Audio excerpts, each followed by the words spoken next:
कक्षा 10 समांतर श्रेणी 252, 256, 260 ऐसे करते करते समांतर श्रेणी 300 पद अंतिम पद दे रखा है। अंतिम पद से हमें 11 पद ज्ञात करना है। अंतिम पद से हमें 11 पद ज्ञात करना है। ये 252 पहला पद है, 256 दूसरा पद है, 260 तीसरा पद है। ऐसे करते करते अंतिम पद 300 आ गया। हमें 300 पद ज्ञात करना है कि अंतिम पद से 300 पद कौन सा होगा।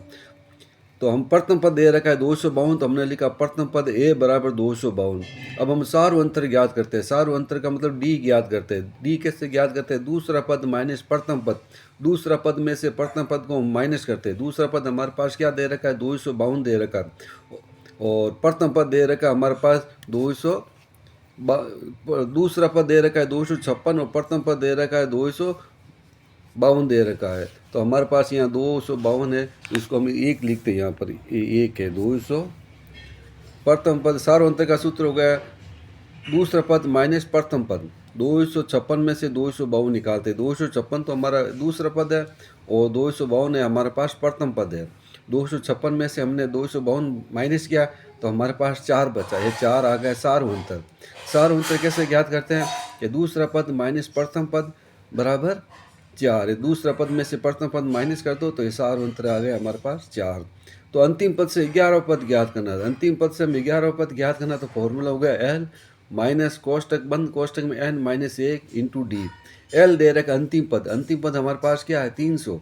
तो अंतिम पद आ गया हमारे पास ये 300 लिखा हमने। अंतिम पद लिखा हमने 300 माइनस एन का मतलब हो गया 11वां पद। अंतिम पद से 11 पद ज्ञात करना, तो एन का मतलब हो गया हमारे पास 11 माइनस 1 या इंटू डी। 11 में से 1 माइनस किया तो हमारे पास बच गया 10। अब 10 को हम क्या करते हैं? 4 से गुणा करते हैं। ये 300 माइनस 10 गुणा 4 है। तो अगर पहले हमें गुणा का चिन्ह है तो इस गुणा वाले चिन्ह को सरल करते हैं। माइनस और इंटू दोनों चिन्ह साथ साथ दे रखा है, तो हम इंटू को पहले सरल करते हैं। तो 10 में से 10 और 4 को इंटू किया तो हो गया हमारे पास 40। अब 300 में से हमने क्या निकाल दिया? 40 माइनस कर दिया तो हमारे पास बच गया 260। तो 11 पद से अंतिम पद हमारे पास 11 पद से अंतिम पद से 11 पद हमारे पास 260 है। तो 260 हमारे पास यही आ गया 11वां पद।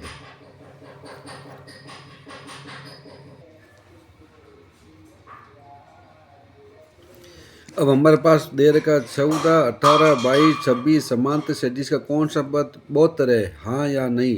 कौन सा पद बहुत्तर होगा? यदि है तो कौन सा होगा? नहीं है तो क्यों नहीं है? इसका कारण बताना है। तो पहला प्रथम पद दे रखा ए बराबर 14 दे रखा हमारे पास। सार्वंतर ज्ञात करते थे। दूसरा पद माइनस प्रथम पद A2 माइनस A1। A2 का मतलब हो गया दूसरा पद। दूसरा पद दे रखा हमारे पास 18। A1 दे रखा हमारे पास 14। प्रथम पद दे रखा 14। 18 में से हमने 14 माइनस किया तो पीछे बच गए 4। 4 हमारा सार्वंतर है। 4 क्या है? सार्वंतर। सार्वंतर ज्ञात करने का फॉर्मूला है दूसरा पद माइनस प्रथम पद। अंतिम पद दे रखा 72। ये अंतिम पद दे रखा 72 दे रखा। हमें एन का मान ज्ञात करना, तो फॉर्मूला लगा a plus n minus 1 into d. 72 ये लगाया। प्रथम पद 14 है प्लस एन का मान ज्ञात करना है माइनस 1 डी का सार्वंतर हमारे पास 4 आ गया। डी का अर्थ होता है सार्वंतर। 4 को एन से इंटू किया 4n, 4 को माइनस 1 से इंटू किया तो 4। 14 में से हमने 4 माइनस किया तो हमारे पास बच गए 10। हमने उतारा 4n। अब हम पक्षांतरण करते हैं तो 72 में से 10 माइनस किया तो हमारे पास बच गए 62। अब 4n है, एन का मान ज्ञात करना है तो 62 में हम 4 का भाग देते हैं। 2 का भाग 4 में 2 बार जाता है। 2 का भाग 62 में 31 बार गया। अब हमारे पास आ गया 31/2 बराबर 15/1/2। ये संख्या भिन्न में आ गई। एन का मान भिन्न में है, अतः एन का मान भिन्न में है तो प्राकृत संख्या में नहीं है। प्राकृत संख्या का मतलब 1, 2, 3, 4 ये पद नहीं है। एन का मान भिन्न में है और ये प्राकृत संख्या में नहीं है, अतः बहुत तरह पद नहीं होगा। ये बहुत तरह पद नहीं होगा क्योंकि पदों की संख्या कभी भी भिन्न में नहीं आएगी।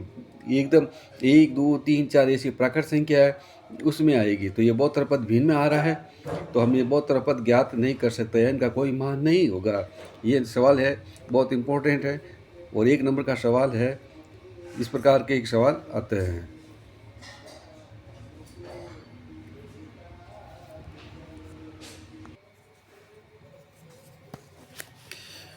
-2, -4, -6, -8 ऐसे करते करते समांतर श्रेणी का प्रथम पद व अंतर ज्ञात कीजिए, जिसके अंदर प्रथम पद दे रखा है, सार अंतर हमें ज्ञात करना है। प्रथम पद आ गया हमारे पास -2, सार अंतर ज्ञात करना है तो A2 - A1, A2 का मान आ गया -4 और A1 का मान है -2, तो हम यहाँ लिखेंगे -4, ये सूत्र वाला माइनस और ये -2। जब दो चिन्ह पास पास में होता है तो हम इसको कोष्ठक में बंद करते हैं।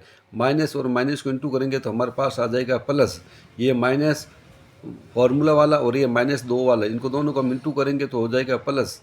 तो एक चिन्ह माइनस का है और एक चिन्ह प्लस का है। 4 है हमारे पास माइनस के और 2 है हमारे पास प्लस के। दो विपरीत चिन्ह है तो हम माइनस करते हैं, घटाते हैं। तो 4 में से हम 2 घटाते हैं तो हमारे पास बच गया -2। तो सार अंतर आ गया हमारे पास -2। ये 1 नंबर का सवाल है। अगला सवाल देखो, 6, 8, 12, 15 जांच कीजिए कि समांतर श्रेणी में है या नहीं है। अब इसकी जांच करनी है कि समांतर श्रेणी में है या नहीं है। तो समांतर श्रेणी में जांच करते हैं तो कैसे ज्ञात करते हैं? यदि सार अंतर समान है तो समांतर श्रेणी में है, और सार अंतर समान नहीं है तो एपी में नहीं है। एपी का मतलब समांतर श्रेणी में नहीं है। अब हम इसकी जांच करते हैं तो हम पहले सार अंतर ज्ञात करते हैं। सार अंतर का फॉर्मूला क्या है? A2 - A1। A2 आ गया हमारे पास 8 और A1 आ गया 6। तो 8 में से हमने 6 माइनस किया तो हमारे पास सार अंतर आया 2। अब अगला पद का सार अंतर ज्ञात करते हैं। A3 - A2। A3 का मतलब होता है तीसरा पद और -A2 का मतलब होता है दूसरा पद। तीसरा पद में से दूसरा पद हम माइनस करते हैं। तीसरा पद हमारे पास है 12 और दूसरा पद है हमारे पास 8। तो 12 में से हमने 8 माइनस किया तो पीछे बच गए हमारे पास 4। और ये 2 और 4 आपस में बराबर नहीं है। अगला पद भी हम ज्ञात कर सकते हैं।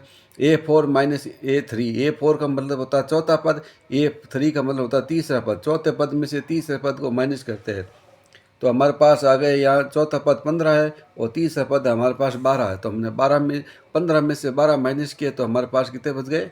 13 बच गए। 3 बच गए हमारे पास, बच गए यहाँ पर 3। यह को हमने माइनस किया तो हमारे पास ये बच गए, हमारे पास 3 बचे हैं। तो ये 3 12 में से, तो हम यहाँ देखते हैं कि 2, 4, 3 ये सार अंतर समान नहीं है। ये दोनों पदों के सार अंतर समान नहीं है, इसका भी सार अंतर समान नहीं है। तो हम यहाँ लिखेंगे सार अंतर समान नहीं है। सार अंतर समान नहीं है तो ये समांतर श्रेणी में नहीं है। तो आपको ये लिखना है समांतर श्रेणी में नहीं है। ये लिखते ही आपको 1 नंबर मिलेगा। तो ये जाँच करनी कि समांतर श्रेणी में है या नहीं है। तो जाँच कैसे करते हैं कि सबसे पहले दूसरा पद में से प्रथम पद माइनस करते तो सार अंतर आ जाता है। फिर तीसरा पद में से दूसरा पद माइनस करते तो ये सार अंतर आ जाता है।